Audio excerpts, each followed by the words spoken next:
Bonjour, bienvenue à tous. Bienvenue à ce premier webinaire organisé par la société Stavem et que j'ai l'honneur de vous présenter. Donc, je suis Benoît Pelletier, technico-commercial de la zone Est France et au niveau national pour le sujet qui va nous intéresser aujourd'hui, à savoir le FlowSense. Bienvenue également sur notre page YouTube à laquelle nous vous invitons à vous abonner. Ça vous permettra de suivre nos nouveautés médias dans les prochains mois. On va essayer d'alimenter ça avec différentes informations qui pourraient vous concerner dans l'avenir. Durant toute cette présentation, vous n'aurez pas accès aux caméras, aux micros, mais si vous avez des questions, je vous invite à nous les poser sur la page YouTube dans la zone de commentaires et nous essaierons d'y répondre à la fin. Si on manque de temps, on vous fera une réponse par écrit. Je pense que dans tous les cas, on vous fera une réponse par écrit afin que vous ayez une trace de tout ce qui s'est dit aujourd'hui. Je vais d'abord commencer par vous présenter la société Stavem. Donc, nous sommes une société qui a 25 ans cette année, basée sur le secteur d'Oyonnax. Nous avons un rayonnement national. 8 personnes travaillent chez Stavem aujourd'hui. Notre activité est principalement liée à l'industrie de la plasturgie. On va dire qu'on va séparer notre activité en deux pôles. Un premier pôle dédié à la réalisation et la conception d'outillages pour l'injection plastique avec du conseil, de l'accompagnement et la fourniture de composants au travers de cartes telles que Strack Norma, Progressive Components ou encore Hermano Balzi, voire Molpro dans certains cas. Et puis un deuxième pôle dont je m'occupe plus particulièrement, qui est un travail au quotidien avec les transformateurs pour les accompagner sur l'intégration de presses neuves, fourniture de composants type tuyaux, raccords, ou des périphériques comme des thermorégulateurs par exemple. Et puis sur l'accompagnement vers l'industrie 4.0, qui est un secteur, une branche qu'on a décidé de suivre, et dont pour nous FlowSense fait partie intégrante, d'où l'intérêt de faire ce Tech Day aujourd'hui. Voilà pour la présentation de l'entreprise. On va passer au sommaire, qui va être donc un Tech Day qui va être séparé en deux parties. Une première partie dans laquelle on va essayer de lister l'impact de la thermique sur votre quotidien en production. Et une deuxième partie qui va être faire l'inventaire des avantages que FlowSense peut vous apporter dans la maîtrise de cet impact thermique. Donc, comme vous le savez bien entendu déjà certainement tous, la thermique, elle est prépondérante sur l'ensemble d'un process allant de la presse à injecter jusqu'au périphérique, type poste d'assemblage, chaîne de peinture, et j'en passe et d'autres. Si nous commençons par le process en lui-même, la thermique va vous permettre de maîtriser les paramètres d'injection de votre presse à injecter, puisque aujourd'hui, on le sait, la thermique ne s'arrête pas au fourreau de la presse, mais inclut également l'outillage qui, s'il est à la bonne température, va vous permettre de respecter les bonnes vitesses, les bonnes pressions d'injection. Par exemple, un moule trop froid va vous demander d'augmenter vos pressions, réduire vos vitesses et engendrer des défauts dans vos outillages que vous n'allez pas forcément arriver à gérer sans avoir une maîtrise et une vision de ce qui se passe concrètement dans l'outillage. Ensuite, il y a le fonctionnement du moule par lui-même. La thermique, c'est central pour le retrait. Le retrait, il a été calculé suivant des données matières qui sont transmises par les fabricants eux-mêmes. Donc en étude, on va vous faire une étude d'outillage avec un retrait qui va être appliqué ensuite à la réalisation de l'outillage. Donc la thermique, encore une fois, a son importance à ce niveau-là. La viabilité de l'outillage, puisqu'un outillage à mauvaise température de fonctionnement est un outillage qui va vivre moins bien avec... On va parler de casse de point d'injection par exemple, des étanchéités de plan de joint qui sont moins bonnes parce qu'on est obligé de monter en pression, donc le plan de joint va s'endommager plus vite, des dommages mécaniques sur des éléments en mouvement, j'en passe d'autres et pas forcément des meilleurs. Et enfin, la thermique de votre outillage va avoir un impact sur votre pièce en elle-même, sur son dimensionnel d'abord, la capacité à être le plus précis possible sur l'atteinte du dimensionnel souhaité, mais également la répétabilité pour garder son dimensionnel en production. Ça va avoir un aspect important sur l'aspect de la pièce, justement, sa brillance globale ou locale, des apparitions de zones de stress qui vont être visibles après peinture ou qui vont être visibles même naturellement sur la pièce. Et puis sur ses caractéristiques mécaniques, la souplesse, la rendre plus ou moins cassante, ou l'apparition de déformations à des endroits où on ne souhaite pas qu'elle soit présente. Donc ça, ce sont 3 critères majeurs sur lesquels la thermique d'un outillage non maîtrisé va nous poser un problème. Si on prend ces trois critères majeurs et qu'on les assemble, on va en arriver à l'impact sur votre site de production, c'est-à-dire que votre niveau de productivité va en être forcément affecté, les taux de rebut vont augmenter, ça va engendrer des temps de production qui vont s'allonger, donc une moins bonne maîtrise de son plan de charge, la qualité des maintenances outillage, la fiabilité des opérations post-injection, donc les assemblages, les pièces qui ne sont pas dimensionnelles plus compliquées à assembler, plus compliquées à peindre, plus compliquées à traiter ensuite. Une consommation d'énergie qui peut être accrue, et enfin, l'image du site qui en est forcément impactée. Donc en gros, si on maîtrise sa thermique, on améliore son image avec une prestation plus fiable et plus compétitive. Et on peut aussi envisager une traçabilité de notre production et savoir à tout moment où on en était, sur quel lot et qu'est-ce qui s'est passé, répondre aux questions qu'on pourrait se voir poser. Et donc c'est là que FlowSense va rentrer en ligne de compte et va vous accompagner et vous permettre de faire toutes ces choses qui aujourd'hui manquent encore dans les ateliers de production et qui font que le refroidissement d'un moule reste le dernier paramètre qu'on ne maîtrise pas dans un process global. Et comme le dit notre plaquette commerciale, sa complexité vous rend les choses plus simples. Alors si on commence par détailler ce qui existe aujourd'hui en termes de régulateurs de débit sur le marché, on a 3 gammes qu'on trouve chez Stavem aujourd'hui.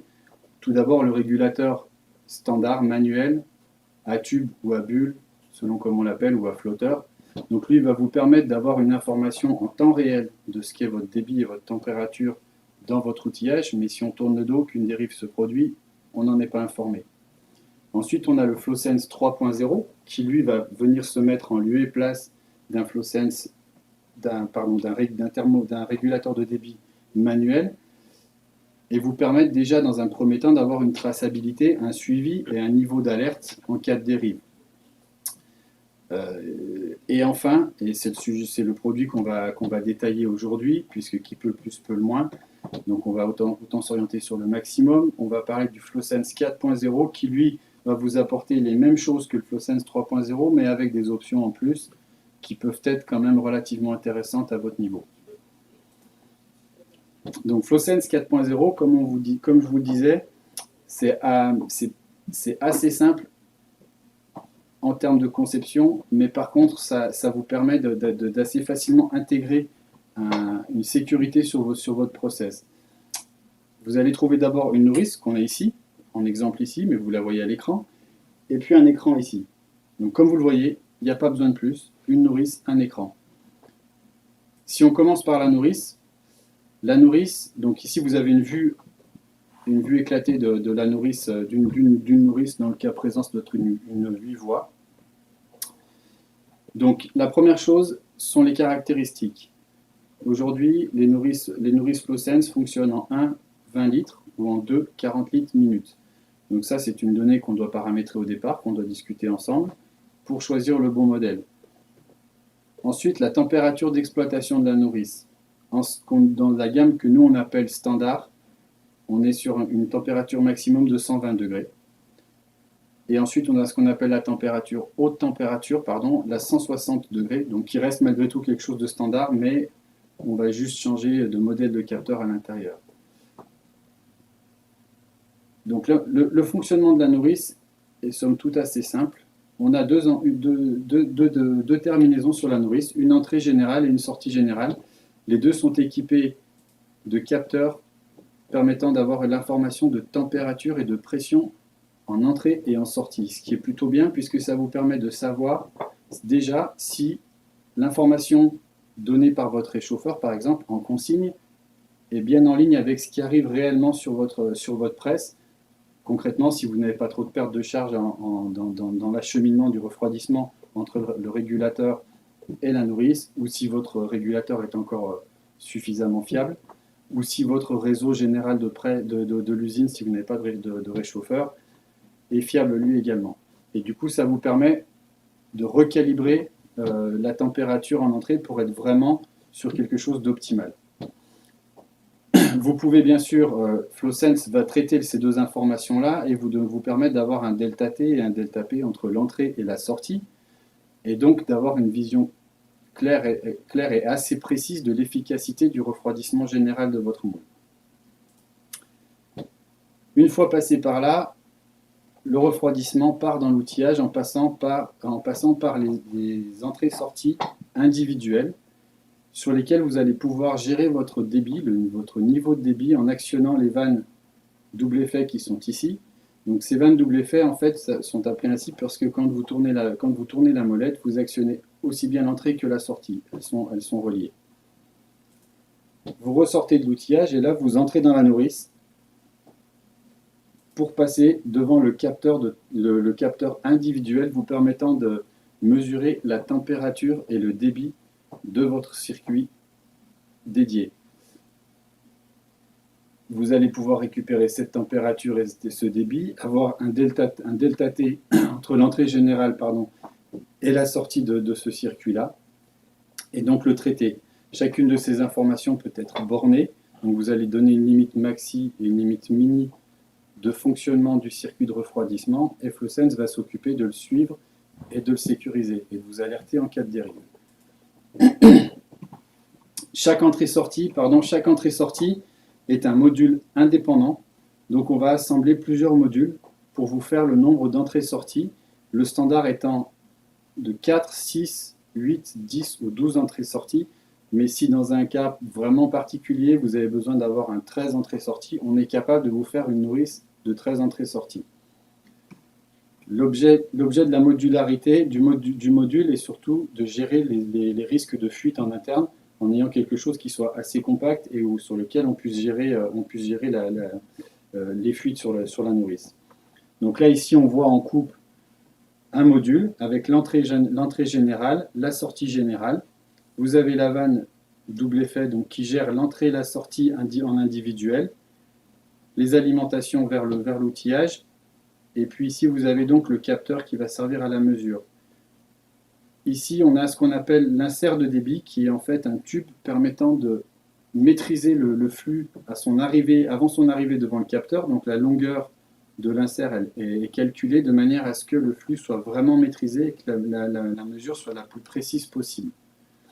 La technologie de mesure du capteur, c'est ce qu'on appelle la technologie vortex, c'est-à-dire que le capteur est plongé à l'intérieur du circuit, génère une turbulence dans le flux qui va engendrer des micro-tourbillons, et nous, on va mesurer avec le capteur la fréquence de ces tourbillons pour récupérer les données de débit et du nombre de Reynolds, c'est-à-dire si votre circuit est laminaire ou turbulent. Si on passe maintenant à l'écran, donc l'écran, c'est le cerveau de FlowSense. C'est un écran tactile qui peut gérer jusqu'à 4 nourrices en ligne. Il est équipé d'une ossature aimantée qui permet du coup de l'installer où l'on veut sur la presse. On n'a pas besoin de fabriquer de montage particulier, de support particulier avec des braquettes.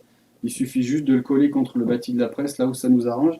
Ça peut être quelquefois pratique quand on a un écran 6 ou un écran C-Pro, plus un RJG, on n'a pas trop de place. Du coup, on peut mettre son écran FlowSense où on le souhaite. Et puis, quand on est en train de faire des réglages, c'est toujours pratique d'avoir son écran dans la main pour savoir exactement ce qu'on est en train de faire. Comme je vous le disais, c'est le cerveau du FlowSense. Donc, il comporte à l'intérieur le soft, bien sûr, et puis toutes les alimentations, les connexions, mini USB, Ethernet, alarme, alimentation, et puis les nourrices. Voilà. Voici une vue de dessous. Donc on voit ici en port 1, donc c'est le câble Ethernet qui va vous permettre de gérer en VNC. Donc ça, c'est une option qui est en train d'arriver chez FlowSense. Le port numéro 2, c'est le mini USB où vous allez pouvoir vous connecter avec votre PC et récupérer les données pour en faire ensuite des rapports de production, des analyses de données sur plus ou moins long terme, voilà. Les ports 3 à 6, ce sont les ports de connexion des 4 nourrices possibles pour un écran. Le port numéro 7, c'est donc le port qui va vous permettre de traiter les alertes et les alarmes, de les envoyer vers la presse pour qu'elle puisse ensuite, par un biais gyrophare, alerte, arrêt de production, interagir en fait avec la presse et donc sécuriser en cas de dérive ou de dépassement d'alarme. Et puis le port numéro 8, c'est simplement l'alimentation générale. Donc l'écran. Quand vous êtes sur ce qu'on appelle l'écran d'accueil, vous avez en visuel les nourrices qui sont branchées sur l'écran. Donc dans le cas présent, on a 4 nourrices sur lesquelles vous pouvez voir différentes informations comme le débit, la pression, la température. Ces nourrices, on va pouvoir les paramétrer, ce qu'on appelle les paramétrages généraux, c'est-à-dire la date, l'heure, les unités de mesure, le nom de la nourrice, différentes informations qui nous servent en générique quand on va programmer notre process et qu'on va le sauvegarder. À chaque fois qu'on le récupérera, voilà, on récupérera à chaque fois les choses en fonction du moule qui est monté sur la presse. Ici, vous avez des LED sur chaque nourrice qui sont soit vertes, orange ou rouge. Cela signifie, ça vous indique en fait le mode de fonctionnement de la nourrice. Est-ce que la nourrice fonctionne correctement? Alors, c'est pas la nourrice, c'est les paramètres de refroidissement mesurés. Est-ce qu'ils sont normaux, en dérive quand ils sont orange, ou alors est-ce qu'ils ont complètement quitté les bornes, la zone bornée quand ils sont en rouge? Donc si vous constatez, comme par exemple sur la nourrice numéro 2, qu'il y a eu une dérive et qu'on est sorti des limites, il vous suffit de cliquer sur cette nourrice-là. Vous allez rentrer à l'intérieur de la nourrice. Et là, vous avez accès à tous les circuits. Donc dans ce cas précis, on est sur une nourrice avec 12 circuits. Et on voit les données de chaque circuit. Donc là, on peut noter déjà de visu quel circuit engendre une dérive, donc qui fait que la nourrice est éclairée en orange ou en rouge, et donc qu'on a été alerté. Donc on sait où on a un problème exactement. Et depuis cette information-là, il vous suffit encore une fois de cliquer sur le circuit qui est en dérive, et vous allez rentrer dans le circuit et donc pouvoir traiter les données. Donc là, on voit que déjà à gauche, on a l'information sur l'état de notre flux, savoir s'il est laminaire ou s'il est turbulent. Donc là, dans le cas présent, il est plutôt pas mal, hein, il est assez turbulent puisqu'on a les 3 flèches vaguées. Vous allez pouvoir aller suivre les courbes de production. Donc ici, on va avoir par exemple une courbe que je ne vous conseille pas d'avoir, hein, quand on a 40 litres minutes de delta entre la crête haute et la crête basse, c'est qu'on a quand même un problème, c'est commercial purement comme courbe. Mais voilà, vous pouvez suivre la courbe de débit. Si vous venez actionner ici, vous allez avoir la même courbe mais pour la température. Et puis ici, on va vous indiquer sur une plage horaire de 1 heure, de 12 heures, 24 heures ou 7 jours. Ces courbes sont téléchargeables, donc vous pouvez les récupérer et les enregistrer sur votre ordinateur. Tout comme pour la nourrice au général, le circuit lui-même est paramétrable. Donc c'est ici que vous allez paramétrer les bornages supérieurs et inférieurs des températures, des débits. Vous allez nommer votre circuit. Vous allez rentrer tout un tas d'informations relatives au circuit proprement dit. De même, lors des réglages, des premiers réglages que vous allez faire sur le système avec votre outillage, vous allez pouvoir renseigner, alors ici par exemple dans le cas présent, le nom de la nourrice, on y est, je vous en ai parlé en amont, vous pouvez le voir ici. Vous allez indiquer le pourcentage de glycol si jamais vous êtes glycolé, le pourcentage maximum étant 50%, que nous on ne conseille pas parce qu'il va trop modifier la teneur du refroidissement, et l'eau va être beaucoup moins fluide et les mesures du coup beaucoup moins précises. Mais voilà, si vous avez un 15-20% de glycol, vous pouvez tout à fait l'indiquer ici. Il faut même l'indiquer, ça va être prépondérant pour les mesures ensuite. Et puis vous allez aussi renseigner le diamètre au plus petit de vos circuits de refroidissement, ceci servant à un calcul juste du nombre de Reynolds. Voilà pour l'écran. Donc dans la gamme FlowSense, comme je vous l'ai dit en préambule de ce paragraphe-là, on va avoir un FlowSense 4.0 qui est ce qui nous a servi de support pour cette présentation. Donc je vous le rappelle, un écran qui peut recevoir jusqu'à 4 nourrices, permettant de monter jusqu'à 160 degrés de température d'utilisation.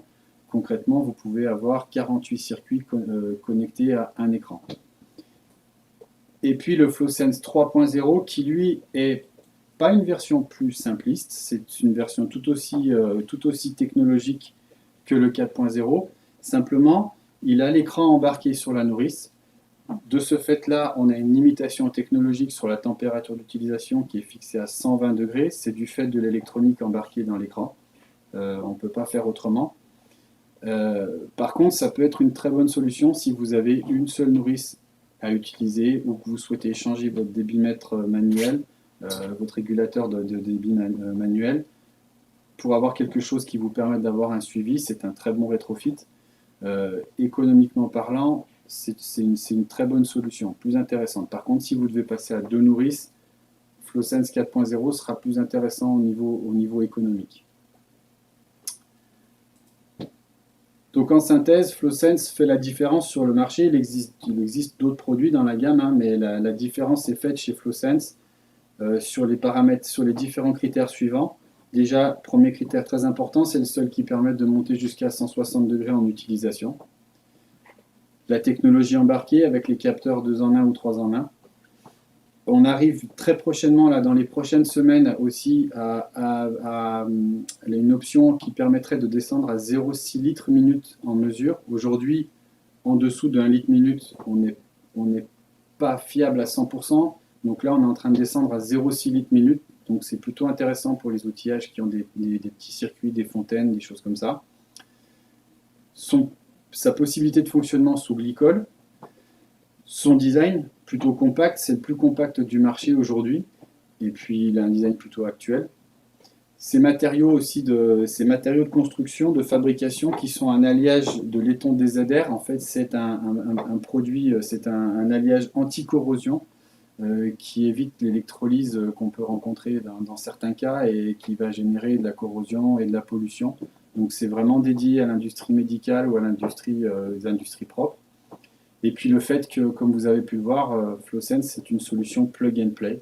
Donc vous avez 1 ou 2 ou 3 ou 4 nourrices à fixer sur vos plateaux presse, un fil à tirer relié à l'écran, et voilà, vous êtes prêt à démarrer, moyennant une formation qu'on vous conseille bien sûr.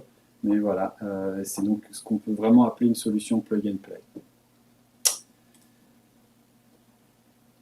L'avenir de FlowSense, donc on est déjà en train de travailler sur la suite, même si le produit est arrivé depuis très peu de temps sur le marché français. Néanmoins, il faut qu'on garde notre longueur d'avance et on y travaille fort avec Molpro, en partenariat avec eux. Et donc l'avenir de FlowSense, c'est ce qu'on appelle la black box. Alors, vous en parlez dans le détail, c'est pas simple aujourd'hui. Tout ce que je peux vous dire, c'est que la black box va vous permettre l'option VNC, notamment. Donc, ça veut dire qu'on va pouvoir intégrer FlowSense à l'écran du pupitre presse. Même si aujourd'hui, d'utilisation au quotidien, on a toujours le conseil d'avoir un écran satellite parce que les nourrices, bien souvent, sont installées côté opposé opérateur, le pupitre de la presse côté opérateur. Donc quand on est en train de faire un réglage, avoir le visuel en direct, c'est jamais simple. Donc c'est bien d'avoir l'écran à côté de soi. Et puis la black box va vous permettre également de connecter jusqu'à 8 ou 9 nourrices. Ça c'est à voir, on sera un petit peu plus précis dans quelques semaines. Mais donc jusqu'à 8 à 9 nourrices suivies en direct par la black box. Voilà pour ce webinaire sur le FlowSense. Je vous remercie d'y avoir participé, d'avoir bien voulu vous connecter. Je vous invite à aller faire un tour sur le site de la Stavem, sur le www.stavem.com. Également notre e-shop, www.moldshop.fr. Ceux qui ont mon contact, vous pouvez trouver ça facilement sur ma carte de visite. Et puis si vous avez des questions, n'hésitez surtout pas à me contacter personnellement, donc aux contacts indiqués ici, ou alors directement chez Stavem. Nous vous répondrons avec plaisir. Bien sûr, c'était un webinaire assez généraliste.